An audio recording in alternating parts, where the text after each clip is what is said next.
Well, thank you guys so much for carving some time out of your schedule. And I appreciate you guys sharing and listening as well earlier, just as we got to know each other. I think when it comes down to what I'm here to talk about, it's all about person to person, right? And that's so I really appreciate the opportunity for you guys to hear me and then also to hear some of your questions and thoughts. So I'd like to start. I like to keep things very simple.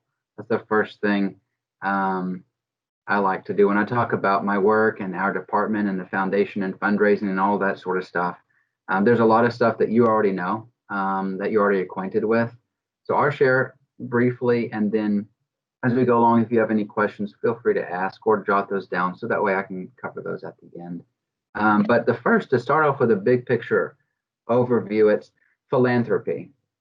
It's not a trendy word, it's not a new word, but it's a big word that sometimes I've stumbled over just pronouncing, right? But it's a beautiful word, and the meaning of it really encompasses everything that we do here in my department. And so what that means, to just boil it down, is it's a love of humankind and an active goodwill, if you will, to help other people improve their lives. That's what philanthropy is. And so I like to describe myself as a person, as a philanthropist, not because I'm wealthy, but because I believe in exactly that description. And that's why I'm at Del Mar College. That's why I'm with the foundation here at Del Mar College. That's why I'm in the fundraising field.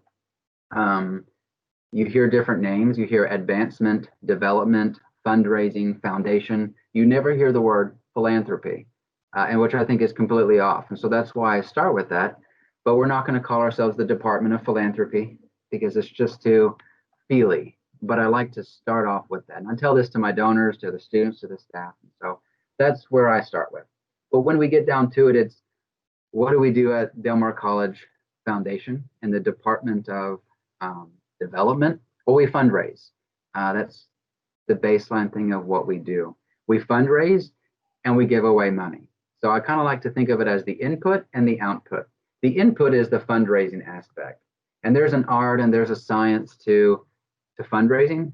But when you boil it down, it's nothing short of building genuine relationships with philanthropically inclined people who believe in the power of higher education, and particularly community colleges, to change lives, and not just the student's life, but the life of that student's family for generations to come. And we all have stories of what that means and the reality of that.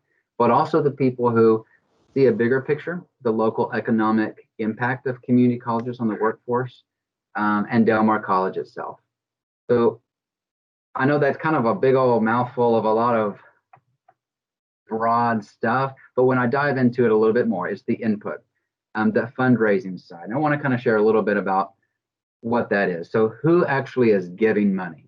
So this past year, we raised $7 million in total revenue. It was a record year for the Del Mar College Foundation. Never before have we done that. When you boil it down to actually contributions and grants, we set a record, best in the history of Del Mar College Foundation. And I think it was more, and I should know my exact numbers, right? More like $4.8 million is what we raised. I don't see it as what we raised, but someone gave that money. So who gave that money, right? Well, boiling it down to keep it simple, it's individuals like you, like me, like your parents, grandparents, cousins, aunts, uncles, relatives, friends. It's people just like you and me. Then it's corporations, non-people like you and me, right? It's the Valero, the Citgo, the big corporations that we think of as giving the most money, but that'd be where it'd be incorrect, an assumption. The largest gifts made were by individuals. And then corporations also gave some substantial gifts. The third category of who gives is foundations, private foundations.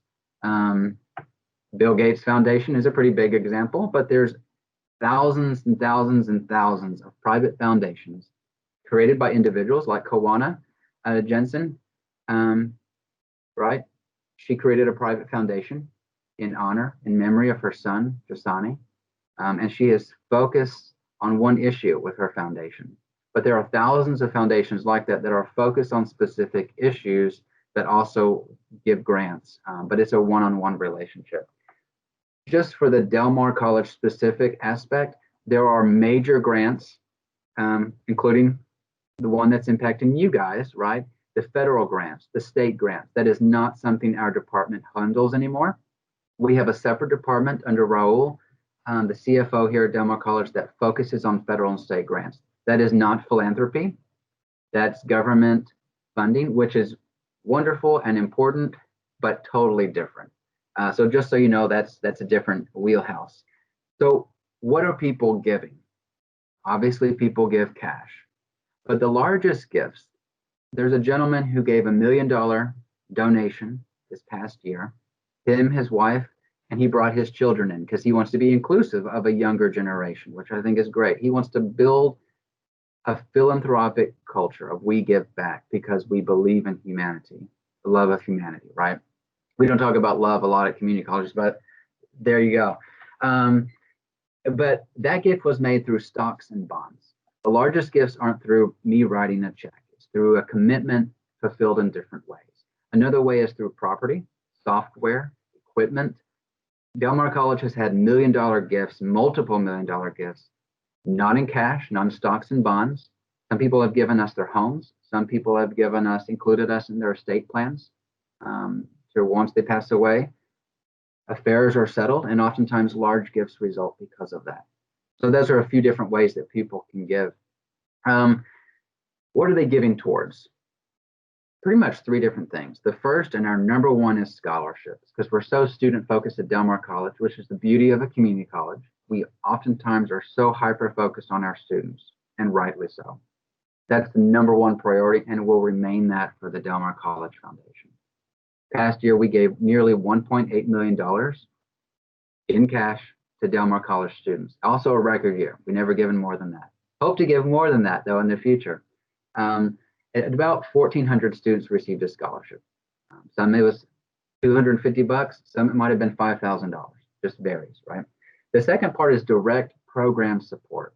And that's also very important. It doesn't help the student itself directly, but when the Del Mar College budget is tightened, and we're going through that period with a pandemic that has forced us to tighten our college budget. But Leticia, you're creative, you have innovative ideas, you said, oh my gosh, this would require $10,000, but the impact would be like $1 million impact. And the college says, we love you, we love your idea, we want to support you, and we can't. We just cannot. So maybe come to us in a year or two or three. Oh my goodness, but this idea needs help now. All right. College it can't happen. That's where the foundation can oftentimes step in. Either the foundation as a nonprofit entity or to tie you and connect your wonderful ideas that will help students in your programs with a philanthropically inclined individual or company or foundation to do that. Right? So direct program support. The White Library has a nearly $1 million endowment that will never go away and continually provide permanent support to the White Library. Thank you to someone who probably went unnoticed, but I certainly hope Leticia and Ben and Brent that he felt appreciated while he was living. He was a Del Mar College librarian who didn't make a lot of big gifts, but when he passed away, he included Del Mar College and the White Library in his estate plan. Because of that, we have $1 million endowment for the White Library that they can count on. That's not part of the college budget, but that will forever be here to support the library. That's generosity and philanthropy, right? So anyway, then the other thing is naming rights. When the Southside campus comes live, it won't just be the Southside campus with unnamed hallways and bathrooms and buildings and rooms. It's going to be really exciting because we're going to connect with those folks who would find naming a room, a building, a hallway, whatever it may be, the arch of whatever the trellis that we're going to build, right? Naming it after an individual who's willing and interested in providing a substantial gift that will support scholarships or programs. So we will be seeing that. Endowed professorships, don't have any yet, but we're talking to donors who are interested in that. Would make a huge difference, right? So I know I'm probably getting close to my 10 minutes, but how do we fundraise here at Del Mar College? There's three ways that we do that. The first is special events. Bernie's Spring Bash, we have a crawfish, and we feature our college, right? Stringers for scholarship, usually a fishing tournament. This year, it's sort of a non-event. We've already raised $30,000 plus. All of it will go to students for scholarships. In the past, maybe in the future, we actually do a fishing tournament that's live here in Corpus Christi. The president loves fishing. A lot of people love fishing, and we all get together and have a great time. Then the other way is, and Leticia knows because she took a daring leap of faith and held on tightly to the rope before she just let go and went crazy. She went over the edge, which was a really fun and exciting crowdfunding fundraiser, to where you can incorporate your friends and your family to contribute towards raising money for student scholarships, and celebrate that by by doing a rappelling event. And we did that for 3 or 4 years consecutively, where we raised a lot of money for student scholarships. Then we have campaigns. And we have those focused on specific groups of people or specific programs. One example is the President's Council, where at a baseline level, there's $1,000 for folks who want to support Mark Escamilla in his work as a president. He doesn't have an unlimited pool of money, but sometimes he gets approached by students, faculty, staff. They need funding for an idea, and he wants to make it happen.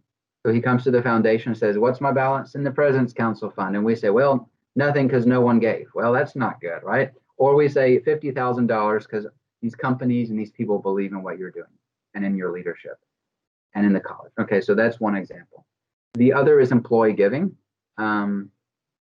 Once a year, and only once a year, we come to the employees at Del Mar College and say, "We invite you, if you can, to please consider making a donation to support the students in the programs here at Del Mar College. Whatever meaningful may mean to you, we invite you to consider joining us in doing it." Because all of us as fundraisers are also personally vested as givers. It's a no pressure. We don't expect you. We don't force you, but we do invite you to join us, right? And we try to make it easy for you and make it aware of, if you donate a dollar goes to help whatever you're saying we want it to go to, all right? And then we also have things focused like on the art. We're going to focus on all the art supporters at Del Mar College and invite them to join us in doing something good and meaningful and to feel good about what they can do. So that's the other one. The last piece is we individually meet with donors one-on-one. We have portfolios, kind of like you guys do with students. This is my group of 100 donors. I'm responsible for every year meeting with them, talking with them, emailing with them, writing them the handwritten thank you cards, being very intentional with building a relationship, not with 1,000 people, which you can't do, but with 50 or with 80 or 100 or 20, whatever that may mean. And to truly getting to know them isn't one visit. It's not one card. You haven't proved yourself. It's building that relationship and exploring their passions and their interests and saying, "Oh, I think you totally need to meet so-and-so on Del Mar College campus. You're passionate about veteran affairs. Have you met EJ? No, not yet. Okay, well, let me connect you with EJ. Really cool guy. Let's just talk." Maybe it's 4 visits in that Leticia, as the donor, says, "You know what? I can see you guys are not just a military-friendly school. You truly are passionate about supporting our veterans, and I want to help you. So what would that look like?" And then we have that conversation. And then good things happen, usually, right? And so the last piece of this is the output side. And this is where we could use your help as well, right? Giving away all the money. The number one is student scholarships. Once a year, we open up student scholarship applications where it's free, it's fast, and we make it easy. And we're doing our best to be inclusive and to make sure that we're communicating to all students. Before it was, Benjamin, you were just lucky because your mom told you, you better apply for scholarships, and here's how to do it, and I'm going to hold your hand, I'm going to push you, pull you, I'm going to do whatever. You're going to do it, and so you do it. Leticia, you're just a go-getter, but you don't have a mom or dad to drive you, but you drive yourself. So you find out about it and you get it. Brianne, you're a first-gen student with a family that's not pulling or pushing, and you're busy because you've got a job, you've got a family, you've got schooling, and you just don't know about scholarships. And so you don't get to apply. Not necessarily fair to you. It doesn't mean that all of you will get a scholarship, but I want each of you to know that there are scholarships for students just like you, and here's how to apply. And I want us to reach out to each of you, and not just to the students who are privileged to know, for whatever reason that privilege may exist, all right? And so because of that effort and because of the pandemic and the need, 30% more students applied this year for scholarships than last year. That means 800 more students this year applied than last year. Now, the need is greater than we have resources for, but it's important to me to try to tell every student here at Del Mar, I want you to apply, not just you happen to know, and so then you have a greater chance of getting one. I'm talking about that. There goes that. We have a great need.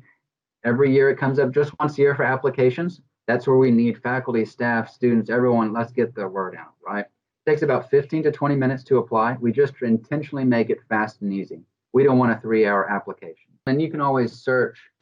It's delmar.edu/foundation or delmar.edu/scholarships. Okay. They're both connected. We're continually working to improve them, right? Both the logic, the flow, the content, but one will be the best for donors/foundation, but students can still go from there to their support.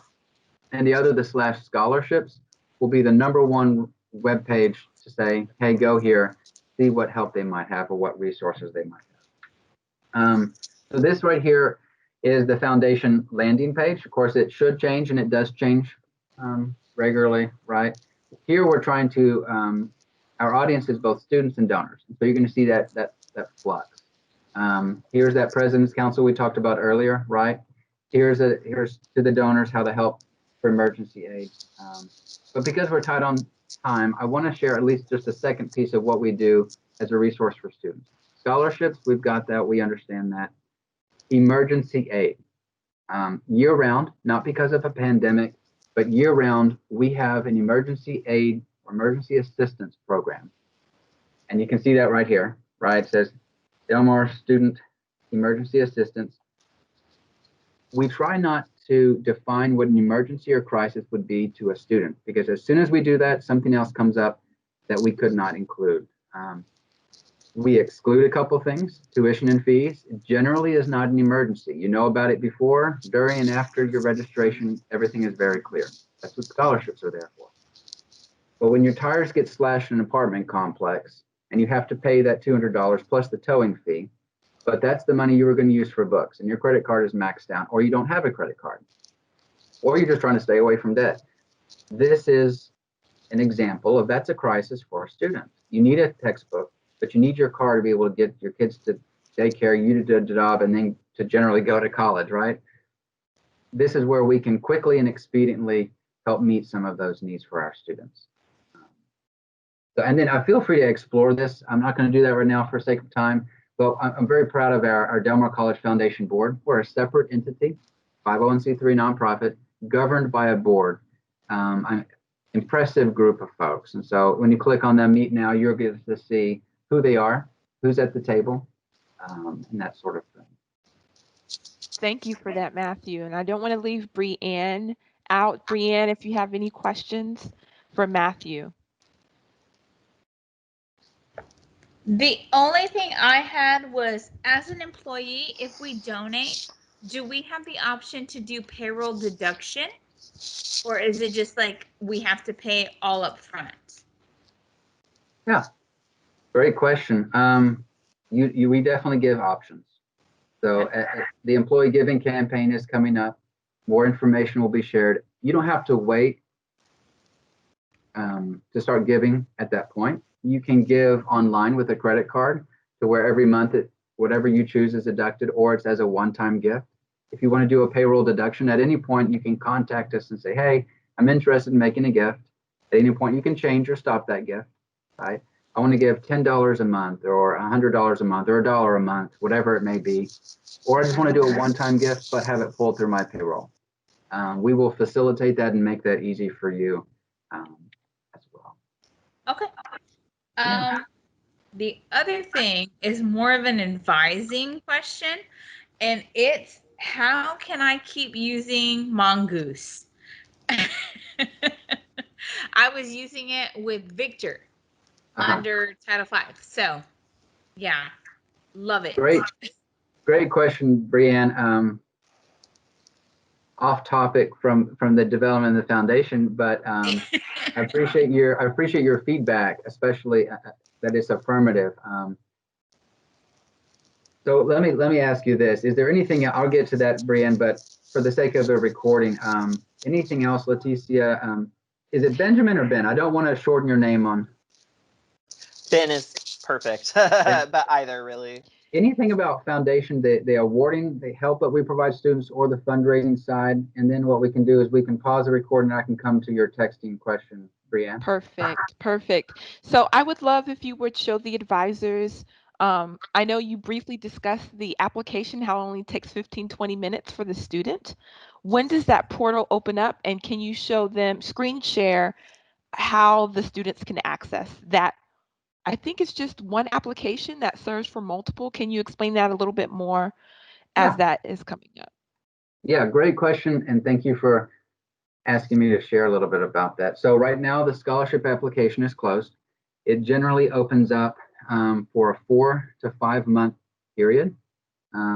We generally close it, oh my goodness, in February. So it's been closed. We're awarding out for this next fall spring cycle. So scholarships are awarded for fall and spring, and sometimes they're inclusive of summer per the donor stipulations, right? But mostly if it's $1,000 scholarship, it's $500 for the fall. If you return, $500 for the spring. And then we're going to reopen those, and I believe they're open up, oh my goodness, in June or July. Let me get back with you. I don't want to tell you something wrong. That's Elsie Odom is our scholarship coordinator, and she's got all those details in her head and on paper. All I know is that they're closed right now. What you will know is as soon as they open up, and even before they open up, we will be sending out all staff emails. We'll be targeting individual departments, the departments we know engage most with students that we need your help. We'll be doing texting campaigns to students across our campus, email campaigns. That's more of a, hi, Leticia, not a dear student. And you know that everyone got it, right? Dear students, they don't even open it. They delete it because you don't even open it. Dear employee, yeah, delete that. So we really try to take a personalized approach, even when we're doing it on scale of 20,000 students, right? 20,000 because we don't just target full-time credit students. We have scholarships for GED students, for continuing education students, for CNA students, across the board, all right? And so then also, although this pandemic is kind of funky, this last year we also did a blanket campaign with flyers in every bathroom, because there's one place everyone goes and there's one place you're stuck for a period of time. So on the back of that stall wall or in front of wherever that you're going to be at in the bathroom, we've put flyers. So unless you never use the restroom on campus, but that's just one way for us to approach. So we also email those flyers out to faculty and to staff and say, hey, if you could consider sharing these, this would be a big help. So I'll get back to you on the dates that it opens up. Just know the emergency aid is continually open unless we're out of funds, right? We've done great work there. And then on the scholarships, those are currently closed. But we'll get back to that. Just for a moment, how the students can access, just showing on the screen right here, how they can go on that application. So continue to use the delmar.edu/scholarships. It'll take you to this page right here with the two ladies currently there. We swapped down images, right? And this picture of a baby, right? It's a video of a student, a single mom sharing her story. And then we get down to here. This is going to be updated. If you have scholarship questions, you can click on that, and it tells you about scholarships, emergency aid. But right now, if you clicked on the emergency apply here, this is what you're going to get. You're going to get this page right here, and you can have questions when you help you go. But this is the actual third-party scholarship platform. So where you would sign in, right? And if you're first time and you've never applied, you would set your password. You click there, and you'd go from there. From there, that opens up the application for emergency aid. And then for scholarships, it would look nearly identical as well, where you would actually sign in and you'd go from there and do your, I don't have screen snapshots of the pages of the scholarship application, but visually and textually, they're very simple and easy to complete. It's totally different than the FAFSA, thankfully. Well, thank you for your time. For the sake of screen sharing, before we stop the recording, would you be able to bring up your team's contact information on your website? Because you spoke of Elsie earlier, and I know Mary McQueen you all work together hand in Yeah. hand. If you can screen share that for the advisors and for anybody else viewing this video, that would be amazing. Sure thing. So here on I think a great starting point, even if you take 5-10 minutes at most, is go to delmar.edu/foundation and explore our pages, right? Where we integrate with what we do for our students in college and how we fundraise and who our staff are. We have this page called Foundation Staff where we list every single staff member. This is myself right here. We put our titles, our physical, our email, phone number, and then we also include our bio. So you can actually learn a little bit about us. You can see who Hoel is, what he looks like, a little bit about him personally, professionally, and then you'll be able to scroll through here and see what's the person that you should reach out to about whatever question you have. You can always reach out to me and I'll connect you with the right person. But Elsie Odom is our scholarship coordinator, amazing lady, does wonderful work. And for students, faculty, staff with a specific scholarship question in terms of applying for and receiving a scholarship, this is your go-to person. And our team all is very well integrated. So if someone has a question that one of us can't answer, we will always get you either the answer or to the person who can answer that.